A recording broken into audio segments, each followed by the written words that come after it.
여러분 반갑습니다. 반도체 오빠 차려다입니다. 어느새 또 목요일입니다. 목요일 06시 한번 시작해 볼까요? 날이 어두컴컴해요. 어두컴컴하고 이제 새벽까지 새벽의 종소리를 제가 한번 울리도록 하겠습니다.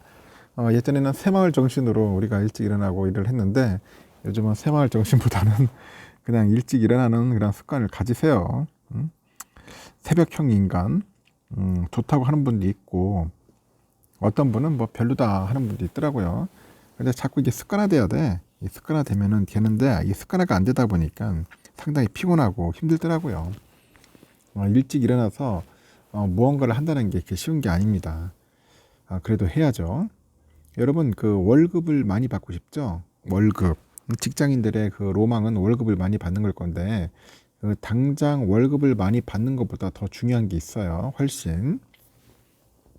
한 달에 그 얼마의 월급을 받든 그것보다 훨씬 중요한 것은 일을 한다는 그 자체입니다. 일을 한다는 것 그 자체다.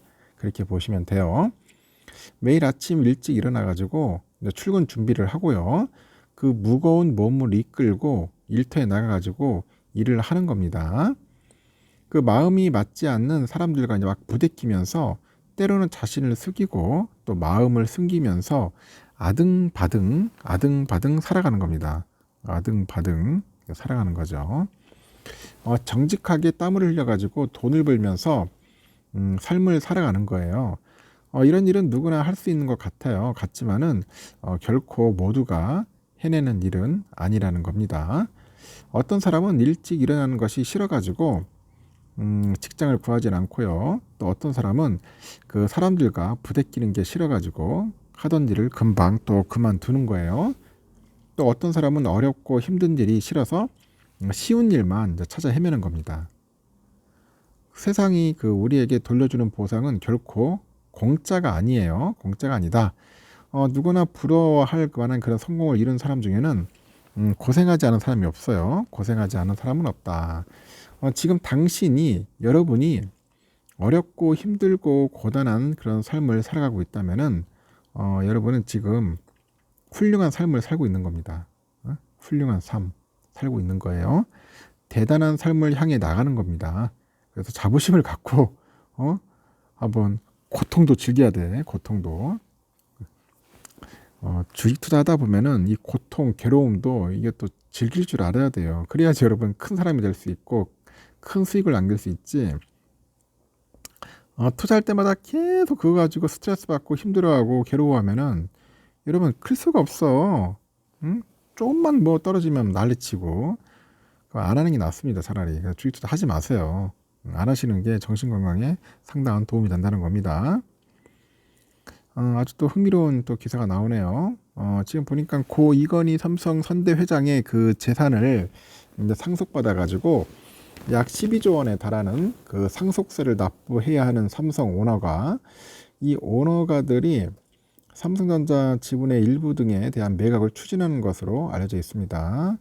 큰일이네. 또 삼성전자 또 팔면 또 주가 빠질 텐데. 10일 재계 등에 따르니까 이날 장 마감 후에 홍라이 삼성미술관 리움 관장 그리고 이부진 호텔신라 사장 이서연 삼성복지대장 이사장 등 삼성 오너가 세 모녀가 삼성전자 지분 총 2조 1,900억 원어치를 이제 블록딜로 매각하기로 위한 수요 예측이 나섰습니다. 주가 좀 오르니까 또 팔고 난리치네. 참 큰일입니다. 그렇다고 해서 이 세 모녀한테 뭐라고 말할 수도 없어요. 뭐 욕할 수도 없어요. 왜냐? 세금 내야 돼. 세금 내기 위해서 돈이 없으니까 이제 주식 팔한다는 거예요. 어쩌겠습니까? 매각 대상인 삼성전자 지분은 홍라이 여사가 0.32%, 이부진 사장 0.04%, 이서현 이사장이 0.14%인데 주당 매각가가 종가인 73,600원에서 한 1에서 한 2% 정도 할인된 수준에서 블록딜을 하려는가 봐요. 이부진 사장의 경우에 삼성물산 0.65, 삼성 SDS 1.95%, 삼성생명 1.16%의 일부 지분도 블록딜 형태로 매각할 것으로 보입니다. 이렇게 삼성 오너가 세 모녀가 이번에 매각을 추진하는 지분 가치가 2조 8천억 정도 되는가 봐요. 엄청나죠? 블록딜 거래는 오는 11일 개장 전에 마무리될 것으로 예상이 됩니다. 삼성오너가는 이건희 선대회장 별세 이후에 약 12조 원에 달하는 상속세를 내야 합니다.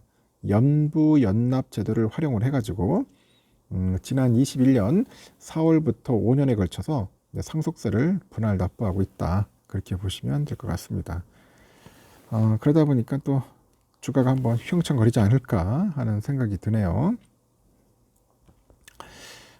지금 보니까 어제 그 미국 네바다주 라스베가스에서 개막한 세계 최대 그 가전정보기술 전시회 CES 2024에서 삼성전자 전장과 오디오 자회사죠. 하만의 전시장을 찾은 취재진의 그런 그 취재진들이 관계자 설명을 이제 듣고 있네요. 지금 보니까 현재 열심히 이제 홍보전에 들어갔다 그렇게 보시면 될 것 같고요.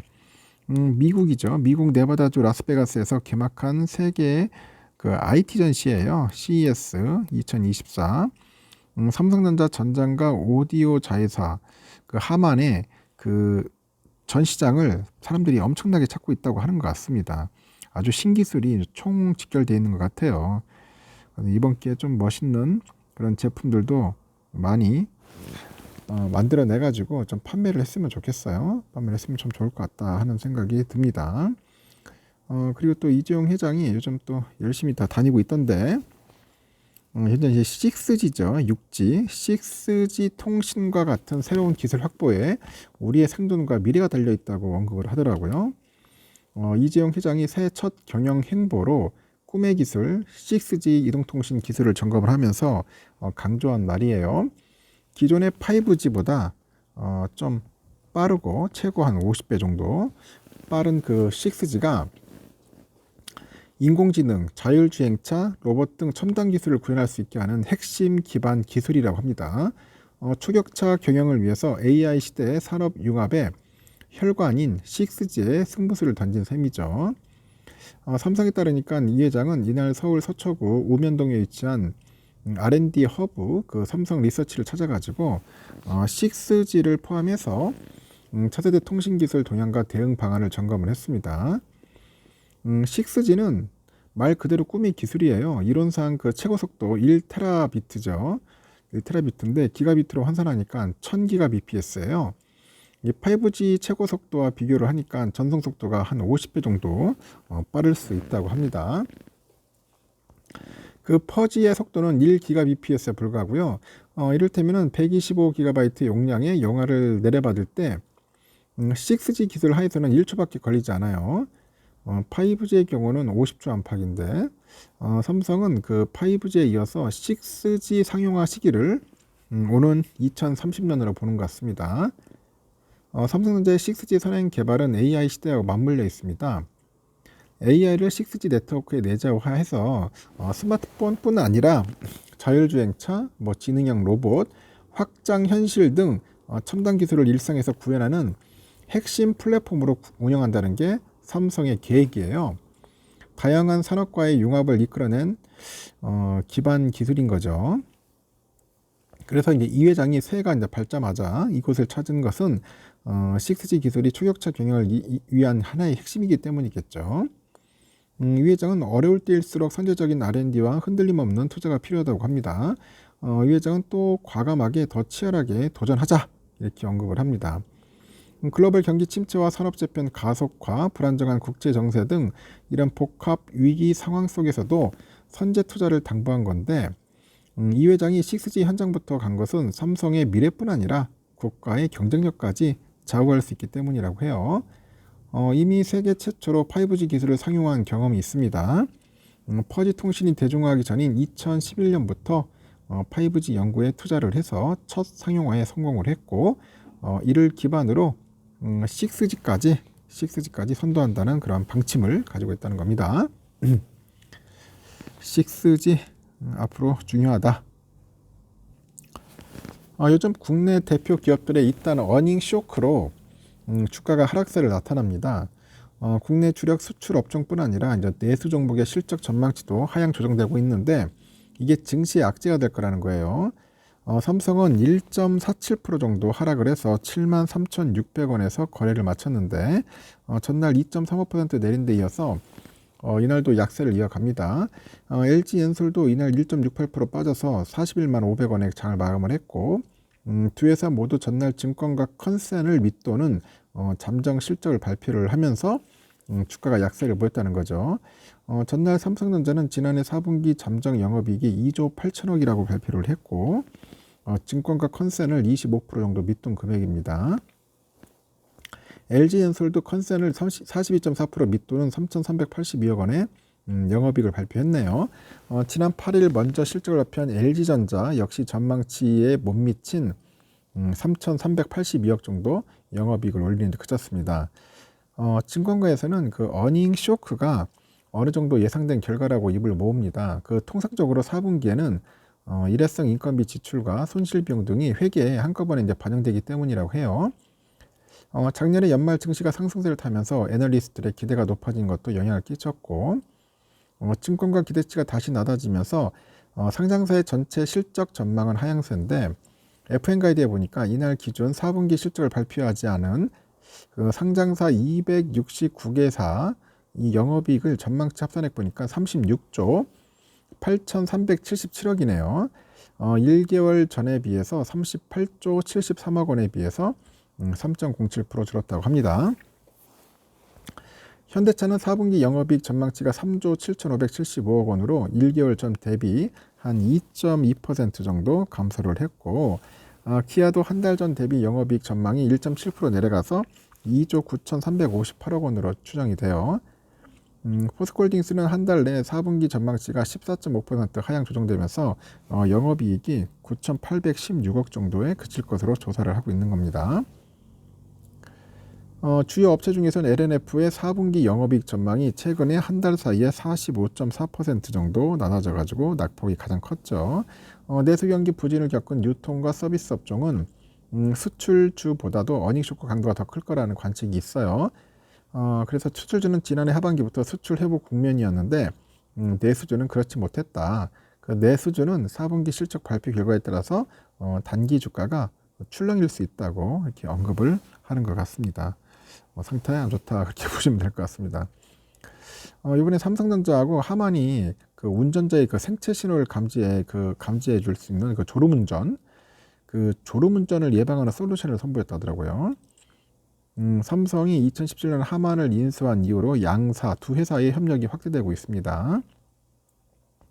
그 삼성전자랑 그 하만은 9일날 미국 라스베가스에 열린 CES 2024에서 자동차 중심의 새로운 소비자 경험을 주제로 해서 다양한 제품을 선보였는데, 이번에 전시된 하만 전장 제품에 삼성전자의 그 통신하고 디스플레이, 그 칩셋 등 최첨단 기술이 들어간 거예요. 두 회사가 공동 개발한 레디케어가 있습니다. 레디케어. 이 레디케어는 업계 최초로 운전자 모니터링 솔루션이에요. 모니터링 솔루션인데 운전자의 시각과 인지 부하를 실시간으로 측정을 합니다. 졸음이 발생할 가능성이 있는 시점에 운전에 개입을 합니다. 운전자의 환기가 필요한 경우 공조 시스템, 경고 메시지, 음향 등을 활용하겠죠. 레디 비전 큐브는 증강현실을 이용해서 헤드업 디스플레이인데, 그 증강현실을 이용한 헤드업 디스플레이인데 전면 유리에 이제 주행 속도나 운행 거리, 다양한 정보를 이제 표시를 하겠죠. 삼성의 그 QLED 이 디스플레이를 이용해서 전면 유리 하단에 그 전체를 스크린으로 이제 만들었습니다. 조수석까지 화면이 이어지는 것이 특징이라고 하네요. 삼성전자는 2017년 미래 먹거리 개발을 위해서 하만을 인수했습니다. 하만을 인수했고, 삼성은 CES 전시관 내에 그 하만 부스를 마련해서 두 회사의 기술 협력을 강조합니다. 그리고 삼성과 하만은 양사의 두 회사의 기술을 결합해가지고 다양한 신제품을 개발을 하고요. 전장 분야에서 입지를 강화해 나갈 계획이라고 합니다. 입지를 강화해 나가겠다. 졸음운전을 방지한다. 아주 신기술이네요. 신기술. 음주운전을 예방하는 정도인데 음주운전을 예방할 수 있는 그런 기술 탑재할 수 있는 자동차 만들었으면 참 좋을 것 같습니다. 일단은 여기까지 하겠습니다. 여러분 좋은 하루 보내시고요. 오늘도 활기차고 행복한 일들이 가득하길 진심으로 기원합니다. 감사합니다.